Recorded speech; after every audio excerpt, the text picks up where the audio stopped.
Don't trust strangers is a lesson most of us are taught from a very young age. Strangers can often have nefarious motives, and listening to anything a stranger tells you can result in you being put in a very dangerous situation. However, there are exceptions we will often make for this rule. For example, if you or a loved one are having a medical emergency and someone dressed as a paramedic shows up to your house, you're probably more likely to comply with whatever they ask as opposed to questioning anything. Likewise, we typically apply this same logic when talking to police officers. If someone who looks like a policeman comes up to you and begins asking questions, not all, but most people are likely to just cooperate, trusting that the person who has been given this authority by the government was properly vetted and isn't some psychopath looking to abuse that power to harm you. Sarah Everard was a 33-year-old marketing executive living in the Brixton Hill area of South London. She graduated from Durham University in 2008 with a degree in human geography. She was well liked by her colleagues and described as an enthusiastic person who was fun and incredibly kind. In her spare time, she enjoyed running marathons, singing karaoke, and spending time with her boyfriend Josh. She had plans on traveling and seeing the world before settling down. However, like many others, Sarah had to put her plans on hold due to the COVID-19 pandemic, which started in early 2020. Our story begins a little over a year later in March of 2021. The pandemic was very much still in full swing at the time, and the UK government had enacted strict lockdown policies in order to help cease the spread of the infection. On March 3rd, Sarah was visiting a friend in the Clapham Junction area of Greater London. At 9 p.m., she left her friend to begin the almost 3-mile walk back to her home.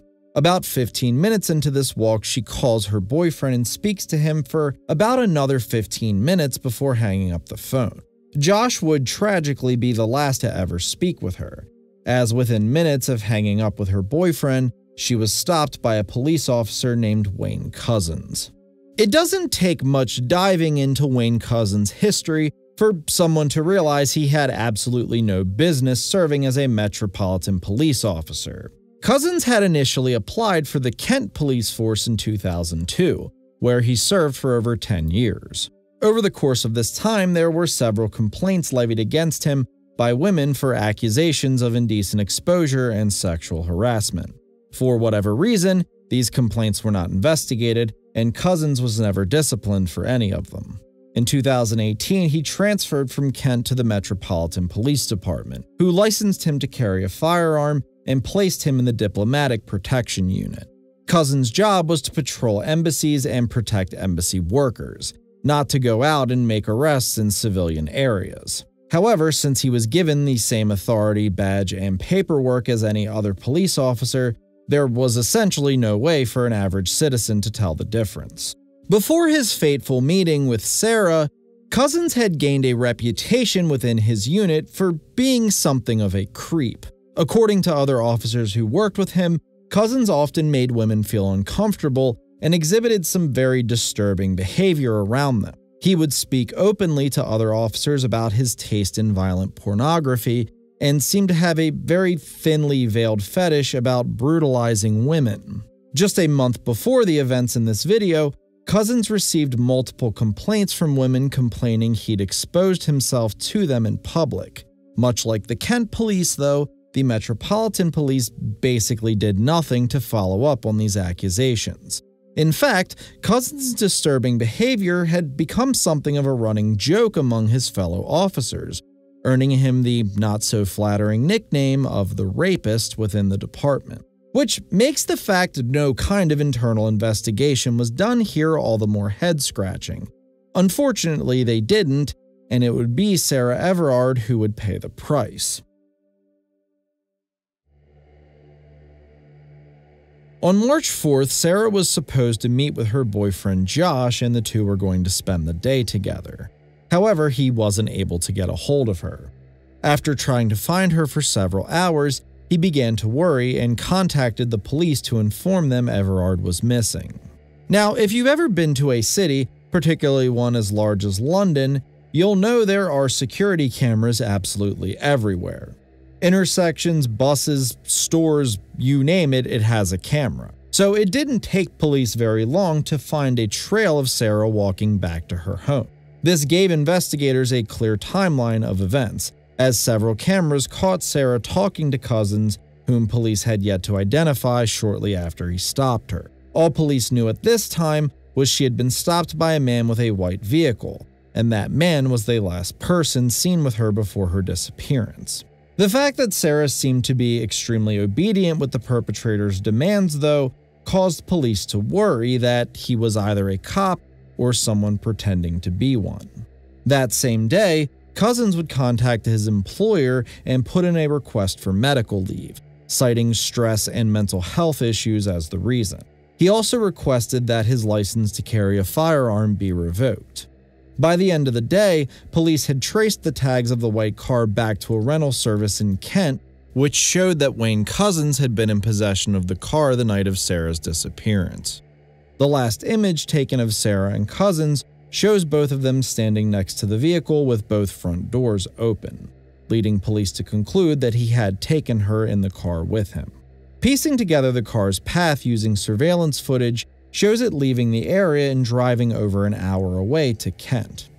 Couzens and Everard then both disappear from any footage until 2:30 a.m. on the morning of the 4th, where Couzens is seen, this time in his personal vehicle, purchasing drinks from a convenience store alone. Due to the very rural nature of this place, there weren't many cameras around, though Couzens did drive by the one camera that saw him multiple times. Finally, at 8:30 a.m., he was spotted one last time, again alone, returning his rental vehicle before heading back home. Police felt they had enough probable cause to detain Couzens for kidnapping and issued an arrest order on March 9, 2021. Unfortunately, it seems someone in the department leaked this to Couzens, as he was able to wipe his cell phone clean literally as the police were on their way to his house. Still, the evidence clearly showed he was the last person seen with Sarah and was likely responsible for her disappearance. The only question police had now was, where is she? Couzens, realizing he was in a pretty bad spot, offered a rather bizarre explanation. He told officers that he'd become addicted to buying prostitutes and as a result had fallen thousands of pounds into debt with a group of Eastern European mobsters who threatened to kill him if he couldn't come up with the money. Couzens claimed that after pleading for his life, they offered him an alternative: bring them a girl who they could use as a sex worker and they would consider his debt paid. This story allowed him to take responsibility for her disappearance while framing himself as an unwilling accomplice in someone else's scheme rather than the mastermind behind the whole thing. It's hard to say how effective of a defense this ultimately would have been. I personally think it would have fallen apart rather quickly, but Couzens would abandon the story soon after what was discovered next. On March 11th, less than a quarter mile from the property owned by Wayne's family, police found the charred remains of a woman wrapped in a tarp at the bottom of a lake. Dental records would confirm it was the body of Sarah Everard, and her time of death was estimated to be somewhere during the late evening hours of March 3rd.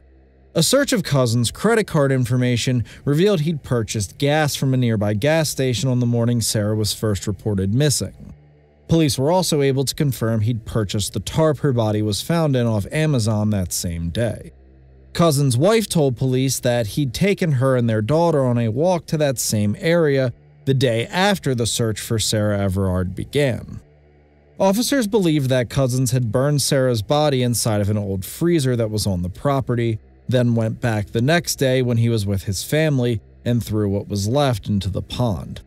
With the evidence piling up against him, Couzens finally realized any hope he had left of getting away with it was gone. He agreed to take a plea deal from prosecutors and finally told the entire grisly story. In the months leading up to his killing of Sarah Everard, Wayne Couzens' fantasies about harming women had escalated to a degree he was losing control of. In February, he'd exposed himself to two women working in the drive-thru of a fast food restaurant, and despite a complaint being filed over this, he'd yet to even be investigated. When you combine these complaints with his notorious reputation among his coworkers, it certainly becomes hard to argue that the police might not have known how serious his behavior was. Meaning, at best, they were incompetent to the point of negligence, and at worst, they were turning a blind eye to his behavior. However, simply making women uncomfortable was no longer enough for Couzens. When Couzens rented his white Vauxhall Astra that month, he was doing so with a purpose. He spent hours coming up with what he thought was a foolproof plan, and scouring the streets of London in his car looking for potential victims. As terrifying as it is to think, this is one of the few instances where a victim was chosen completely at random with no connection to their killer whatsoever. Tragically for Sarah Everard, it was her who would cross Couzens' path. He told police that he pulled up to her and told her he was placing her under arrest under the guise that she had violated COVID-19 guidelines. He said Sarah was cooperative and didn't resist, likely thinking this was going to be a minor annoyance where she was taken to jail and pretty much immediately released. Once he had detained her, he drove over an hour away to Kent where he picked up his personal vehicle and moved Sarah, who I'm sure was absolutely terrified by this point, from his rental. He then drove to his family property by Hodes Woods, where he proceeded to sexually assault the 33-year-old before strangling her to death with his belt. He drove back to get his rental, then returned it the following morning, after which he spent the next 2 days trying to clean up his vehicle and dispose of Sarah's remains. First by trying to incinerate her, then when that didn't work like he imagined it would, throwing what was left into the lake. In his first confession, Couzens argued that he'd killed Sarah by mistake, but retracted this just a month later, and in July of 2021, confessed that he had planned to murder her from the very beginning. In September, he was sentenced to life in prison without the possibility of parole, or a whole life order as it's called in the UK. By the standards of most criminal investigations, this was open and shut, with Couzens being arrested and confessing to Everard's murder within 3 months of her initial disappearance. Understandably, there was little congratulations to be had from the UK public, particularly when Couzens' history of sexual misconduct and the laundry list of complaints he'd received was revealed. For UK women in particular, the story hit very hard. Sarah had been chosen completely at random, an innocent woman just walking down the street. To call the response Metro Police had to these concerns lacking would be a bit of an understatement. In her initial statements, then Commissioner of Police Cressida Dick offered her deepest condolences to Sarah's family and lamented that Couzens shouldn't have been a police officer. She promised a thorough internal investigation and to figure out who was responsible for the several red flags Couzens showed being ignored. However, shortly after Wayne's sentencing, Metro Police issued a statement where they gave UK women a list of suggestions to better protect themselves if they felt they were in danger around an officer or someone impersonating one.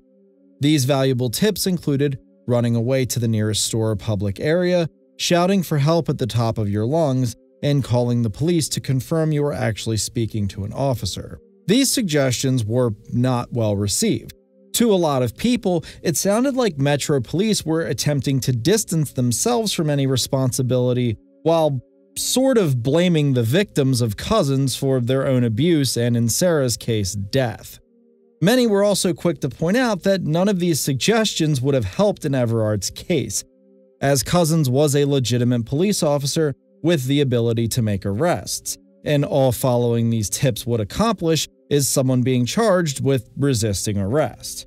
Now, that isn't to say the Metro Police didn't introduce reform. One new policy they implemented stated that plainclothes officers could no longer conduct arrests by themselves. They also launched an internal investigation into the prior complaints against Couzens, which led to the officer originally assigned to that case being fired for gross negligence. The public perception, though, was that the response to Everard's murder had not been enough. This was one of several controversies during Officer Dick's tenure, and she was eventually forced to resign in 2022. Regardless, the substantial damage to public trust in the Metro Police had already been done, and I'm not quite sure how long it will take for them to get that back. Sarah's story continues to stay in the public consciousness, as the circumstances around it are just so unfortunate. It's hard to think of something more terrifying than being murdered by a complete stranger who, by law, is allowed to detain you. Of course, mistrust of police isn't limited to the UK, with Everard's tragic death garnering sympathy from all over the world. Police have a difficult job, which is very important, and I'm certainly not suggesting that all of them should be looked at as corrupt or potential predators. But I think people will often mistake a distrust of police with someone being supportive of crime, which is unfair when there are many legitimate examples to show why police officers can't always be trusted. Ultimately, though, if we want to prevent people like Sarah Everard from being killed in the future, it is a conversation that needs to happen, and not just in the UK. Thank you as always for watching, and we will see you guys on the next one.